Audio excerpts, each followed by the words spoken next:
You spoke to me. You mentioned life, in when you were breaking that down, and I know coaching can be very busy.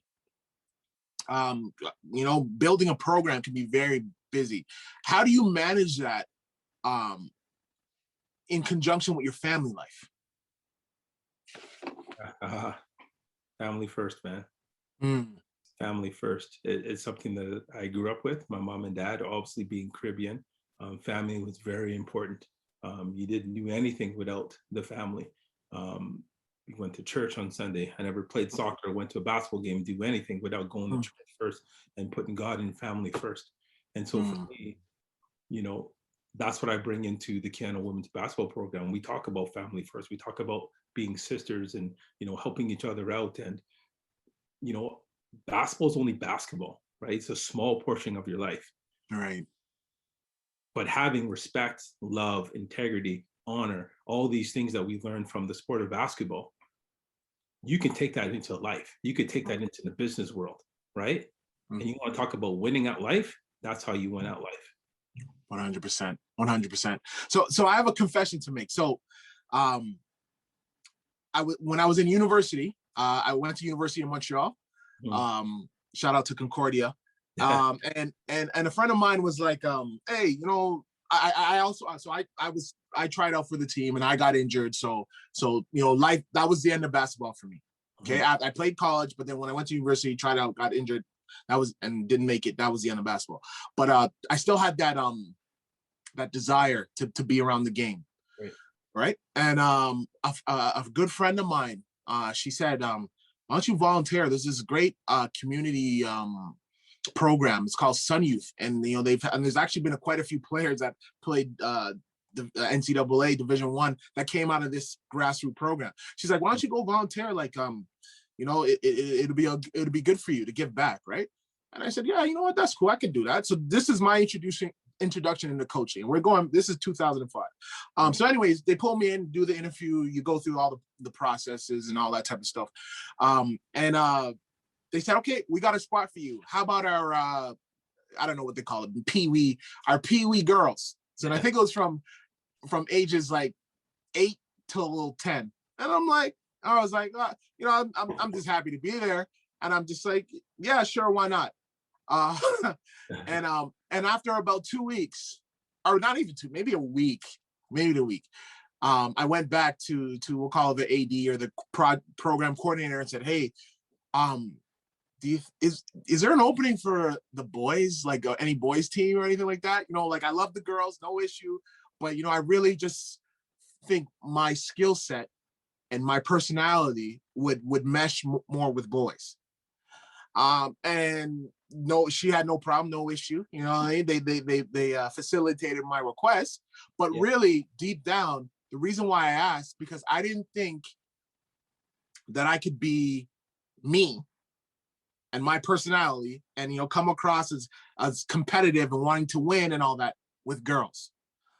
So I say that to ask you, why the women's game? Yeah.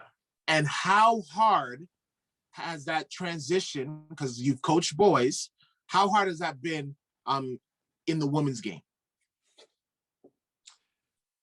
I started coaching female basketball players in Australia. So my wife was in Australia and I went there just only for a visit. I was a sheriff at the time in Edmonton. So I just went there for a visit and, talking to the club coaches down there, talking to the professional coaches. And I just got offered a job on the spot, boom, coaching in a club. So I'm like, oh, okay, this sounds good. So I'm like, Australia, Edmonton, Australia. It was an easy answer, right? Right. Of course. So I went to Australia, started coaching, in the Dragons program in open women's because they didn't have a coach. That's my foot in the door. So I just started coaching them and, we were successful. And then shortly after that, I applied for the men's U18 job, but they gave it to somebody else. So I applied for the men's U23 job, but they gave it to somebody else. And they said, you know what? How about you go coach U18 girls? I said, they said there's been some, some incidents there. They're kind of a bunch of bad news bears, very talented, but they just couldn't get it together. Okay. So I was like, whew. So I've never coached female before, ever, other than this women's team, right? And that was different because they were women, but coaching U18 girls is a different monster altogether. So I said, come on, let's do it. I did it. And it was tough, the first month. I think it was really tough because I changed who I am to adapt to them. Right. And when we had our team meeting, one of the girls says, Coach, why don't you just coach how you coached the boys, coach how you coached the women's team, just coach us. And I said, are you sure? They said, yeah, man, we just want to be coached. And at that time we've lost, I think we were like 1-4, 1-5, not doing very well at the beginning of the year. So I said, okay, just remember what you asked for. So I added 2 extra practices and we went after it.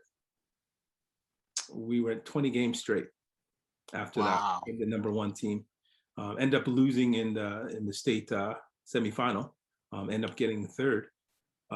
But then from there, it kind of went, you did really well with these girls. Here, we give you the U23 team. And then from there, we won the state U23 team. And then from there, I got promoted to be the semi-professional team. And the first time, in a long time in Brisbane's history, me and this other coach, we took them to the Final Four, the state Final Four. It's never happened for Brisbane program before. And so just kind of trickled down from there. And just to cut it short, right after that, I got an opportunity to be a part of the state program, the intensive program. And this program is all over Queensland, and it takes all the best male and female basketball players, U18, U20, U18, U16. And all these kids is elite kind of performance program, and they get drawn out to go to the junior national team. So I had 3 years underneath a lady named Nikki Bairstow, amazing lady. And she taught me really how to coach the game, not just coach females, just coach the game. And from there, that's where I kind of fell in love with, coaching females, because it's just so different, the pureness of the game, the developments that they grow, and they were just so keen to learn. That's really how I got into coaching female basketball. Okay, so and just quickly, so the perception, and in my ignorance, I would be like, okay, you can't be as aggressive with females. We all have daughters. Yeah. We know what it's like. But what would you say to that? Well, I think there's a line. I think there's a line that, and every coach has to try to find within that group. But in saying that, girls want to be challenged just like the boys. They want to be pushed just like the boys. They want to be just as good as them. And so, again, going back to the U18 team, I was doing them a disservice by not coaching them. Right. Forget about being females, forget about being boys. I did them a disservice because I wasn't coaching them. Right. No, that makes perfect sense. That makes perfect sense. Spin that block, get dizzy. Man get popped, no busy. Man get splashed from the Draco. Wet man call that drizzy. Run up. My youth.